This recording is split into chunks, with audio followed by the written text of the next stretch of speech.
Mais dorénavant également, j'assure la coordination de la Startup Academy Burkina Faso. C'est quoi la Startup Academy? C'est tout simplement des jeunes qui ont décidé, qui ont la vision africaine, décidé de se mettre ensemble afin de travailler en tout cas sur le plan entrepreneurial à développer l'Afrique sur le plan économique. Et cette vision en tout cas vise en tout cas à faire comprendre à tous ceux qui sont excellents en Afrique que vous pouvez vous mettre ensemble pour réaliser de grandes choses. Parce qu'en réalité, les autres ont réussi de grandes choses parce qu'ils étaient ensemble. Inspirer encore d'autres générations ou bien d'autres pays à comprendre que la Startup Academy qui commence au Cameroun, aujourd'hui au Burkina Faso, il faut qu'on puisse implémenter pratiquement partout en Afrique comme les autres personnes le font avec leurs différentes entreprises. Donc aujourd'hui, sans tarder, je vais aller dans le vif du sujet. Le sujet en réalité qui m'a inspiré aujourd'hui me vient des différentes discussions que j'ai avec beaucoup de jeunes, beaucoup d'amis, beaucoup d'entrepreneurs. Cette question retombe à chaque fois qu'on cause. J'ai en tout cas le ressenti que beaucoup de personnes en tout cas sont curieuses par rapport à cela. La question c'est de savoir quelles sont les différentes qualités qu'un entrepreneur doit avoir. À chaque fois que cette question est posée, on a des débats sur 1 heure, sur 2 heures, tellement il y a beaucoup de choses à dire. J'ai essayé en tout cas avec ma petite connaissance de résumer cela en quelques points que j'estime en tout cas qui ont été importants pour moi. Et en tout cas, j'attends l'avis de tout un chacun.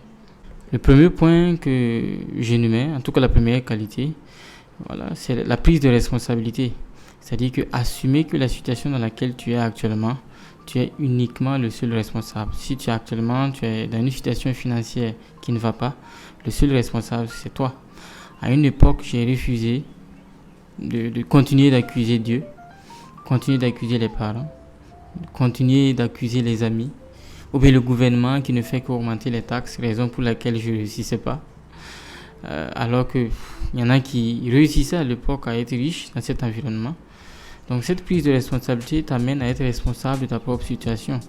Vous savez, la compréhension du divin amène en tout cas chaque être à pouvoir se comporter conformément à cette compréhension. Je l'aime aussi, on dit chez nous, Dieu c'est Nabaziriwende. Nabaziriwende n'a pas raté un peu un. C'est une compréhension en tout cas philosophique qui montre que chez nous, Dieu ne met pas en tout cas sa main pour aider un être humain. Et le mot aussi le précise en disant Nisa Nimba Confare, c'est-à-dire la souffrance d'un être humain ne peut pas le sauver. Et le mot aussi précise encore que c'est-à-dire que si tu ne travailles pas, tu ne peux pas avoir des résultats. Donc il est temps, en tout cas quand j'observe, je me dis que c'est l'une des qualités en tout cas qui a boosté, qui a été en tout cas un point de départ focal pour moi, une qualité importante, la prise de responsabilité. Soit tu décides d'obtenir des résultats, soit tout simplement tu décides de créer des excuses. Au fait, c'est le challenge en réalité qui amène chaque entrepreneur. Donc pour moi, la première des qualités, c'est la prise de responsabilité. Tu es responsable de ta situation. Personne ne viendra te sauver. Il n'y a que toi qui peux ajouter une plus-value à ta vie. Parce que dans la vie, on n'a pas ce qu'on veut, on a ce qu'on mérite. Donc si tu n'es pas responsable, la plupart du temps, quand quelqu'un va indexer, c'est lui-là qui est responsable, tu vois. En faisant ce schéma-là, tu vois qu'il y a 3 doigts qui te regardent, c'est-à-dire que tu es encore 3 fois plus responsable au lieu d'indexer une autre personne. Je pense que c'est la première qualité d'un entrepreneur, la responsabilité. Il assume. La deuxième qualité, j'estime, assez important, c'est de déterminer ce que tu veux. Déterminer ce que tu veux, ça a l'air d'être banal. Mais beaucoup de personnes n'atteignent pas leurs résultats parce qu'ils ne savent pas en réalité ce qu'ils veulent. Comment alors déterminer? Moi, je vais donner une anecdote. J'ai une amie qui adore cuisiner. Je voulais ouvrir un restaurant. Elle est venue me voir pour prendre des conseils. J'ai essayé du bien que je peux de l'orienter. Mais d'abord, je lui ai demandé d'aller travailler dans un restaurant. Elle m'a dit que où est le but? Je dis non, j'aimerais que tu partes d'abord travailler dans un restaurant. Après cela, je vais te donner encore d'autres notions avec ma petite expérience. Et après 3 mois travaillant dans le restaurant, il revient. Il me dit clairement qu'au fait, lui, il a compris, il n'a pas envie d'ouvrir un restaurant, il a juste envie d'être cuisinier. Vous voyez? Donc, s'il avait essayé sans comprendre d'abord cela, il allait échouer. Parce qu'en réalité, il n'était pas en train d'exécuter ce qu'il voulait. Donc, la deuxième qualité, c'est de pouvoir identifier en réalité ce qu'on veut clairement. Beaucoup de personnes ne savent pas ce qu'ils veulent. Donc la deuxième qualité, c'est que les entrepreneurs, c'est des gens assez tranchants.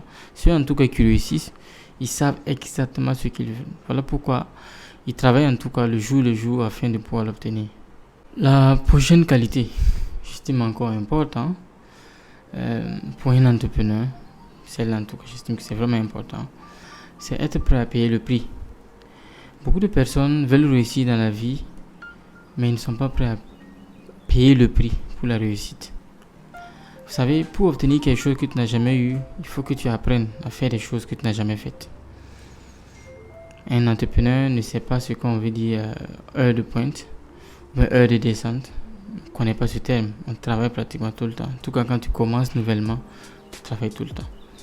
Tu mets le sacrifice quand on parle de férié, tu es présent, tu pointes, parce que c'est l'opportunité pour toi de prendre l'avance sur tes concurrents en préparant un autre dossier, en préparant une autre conférence, en travaillant sur tes schémas de formation, sur tes schémas de vente. Tu vois. Et si tu n'es pas prêt à payer ce prix, pendant que d'autres amis partent en boîte de nuit, toi tu es là en train de travailler, aller créer du réseautage, rencontrer de nouvelles personnes, créer ce lien avec la clientèle. Si tu n'es pas prêt à payer ce prix, donc à vivre différemment de la plupart des jeunes de ta génération, je pense que l'entrepreneur n'est pas fait pour toi. On travaille tous les jours, on est disponible tous les jours. Et payer le prix aussi de travailler à un certain moment sans avoir de salaire, c'est ça aussi le prix à payer. Et je pense que l'une des qualités la plus importante, c'est également celle-ci, être prêt à payer ce prix. Beaucoup de personnes veulent réussir parce qu'ils ne savent pas quel prix il y a à payer. Ouais, donc c'est aussi le prix à payer. Et si tu n'es pas prêt à payer ce prix, c'est compliqué. Voilà pourquoi c'est une qualité que beaucoup d'entrepreneurs qui ont réussi portent en eux. Le prix à payer.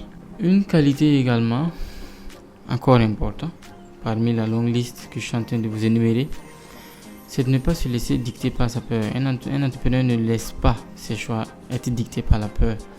La peur, en réalité, c'est quoi? Ou bien le courage, si vous voulez. Le courage, c'est avoir peur, mais agir malgré cette peur. Un grand penseur, un philosophe, un homme très inspirant du nom de Doug Sarah disait « Celui qui n'a pas peur n'a pas le courage ». J'ai tellement pris de temps pendant mon enfance, je ne comprenais pas. Depuis que je suis entrepreneur, je comprends tellement cette phrase. Parce que chaque projet, chaque activité que tu mènes, il y a toujours cette peur. Chaque nouveau défi, il y a cette peur. Mais on ne se laisse pas dominer par cette peur. On essaie de la combattre parce que accepter que la peur est normale te rend déjà assez fort. Donc c'est une des qualités aussi. L'entrepreneur prend toujours ses décisions malgré la présence de la peur. Parce que ce que tu essaies de défendre, je le dis souvent, si tu entreprends uniquement pour l'argent, c'est difficile. Si tu entreprends pour une idéologie, pour une vision du monde que tu vois, quelle qu'en soit la difficulté, tu feras toujours ton maximum pour atteindre les objectifs. Donc c'est important de pouvoir dépasser la peur. Et c'est l'une des qualités en tout cas qui dirige la vie d'un entrepreneur. Dépasser sa peur afin de toujours dicter sa vie en fonction de son courage et de sa vision et non de sa peur. La dernière des qualités que j'aimerais énumérer, que j'estime en tout cas très important, c'est celui d'avoir un mentor. Vous savez, on est tous ignorants, c'est juste qu'on n'ignore pas tous les mêmes choses. C'est très important d'avoir une figure qui a déjà accompli ce que toi tu veux atteindre. Et tu le regardes le jour. Tu crées tes habitudes en fonction également de lui. Parce que les habitudes sont ceux qui construisent l'avenir d'un être humain. Si ton mentor lit, tu prendras l'habitude de lire. Si ton mentor rencontre régulièrement les prospects, tu vas aussi prendre ça.